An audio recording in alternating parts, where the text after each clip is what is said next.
Bonjour et bienvenue.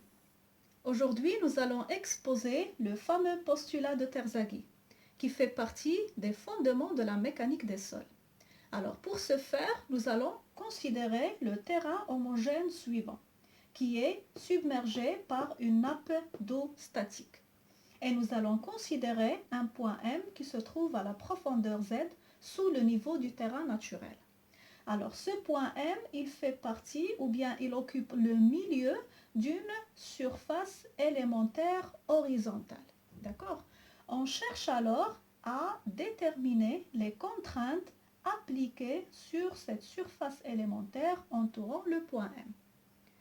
Alors, pour cela, nous allons essayer d'étudier l'équilibre de ce volume de sol qui se trouve au-dessus de la surface petit s, que nous allons noter petit s.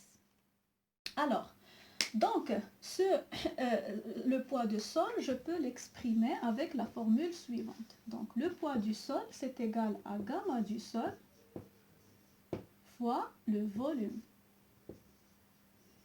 Le volume du sol. Alors, le gamma du sol, c'est ici, j'ai le poids volumique du sol saturé puisqu'il est immergé par la nappe phréatique. Ça veut dire que gamma du sol que je vais prendre en considération, c'est gamma saturé, égal à gamma saturé fois le volume du sol. C'est égal à gamma saturé. Le volume du sol ici, c'est égal à cette surface élémentaire fois la hauteur.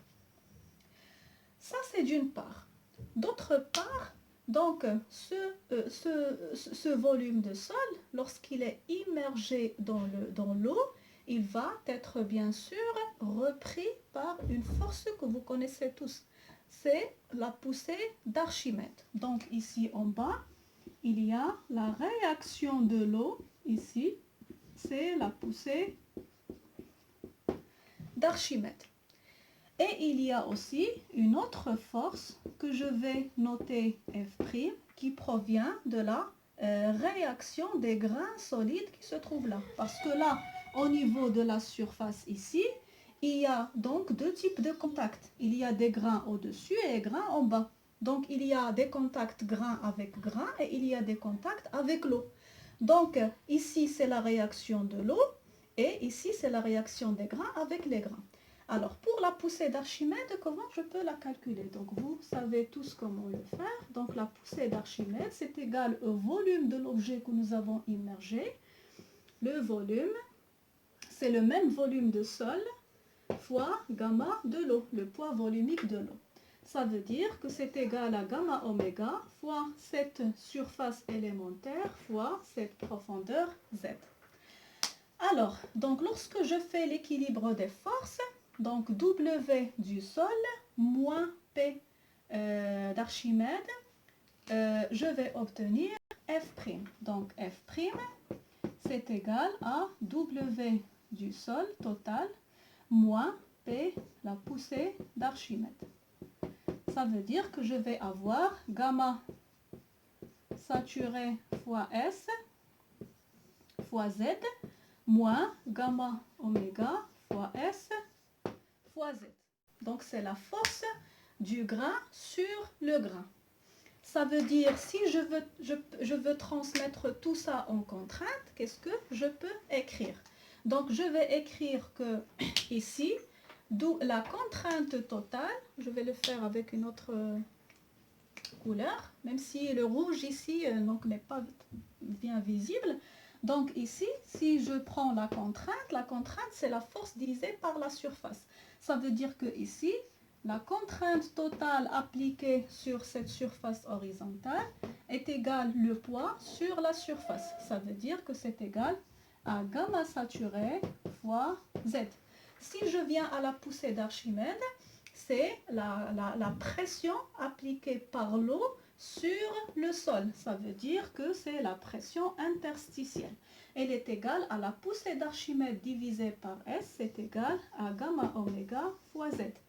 Et la contrainte appliquée par le squelette solide, nous allons la noter gamma prime, c'est égal à gamma saturé moins gamma oméga gamma saturé moins gamma oméga fois Z est égal à gamma prime fois Z. Donc gamma prime, c'est le poids volumique des jaugés. Donc cette contrainte est appelée la contrainte effective.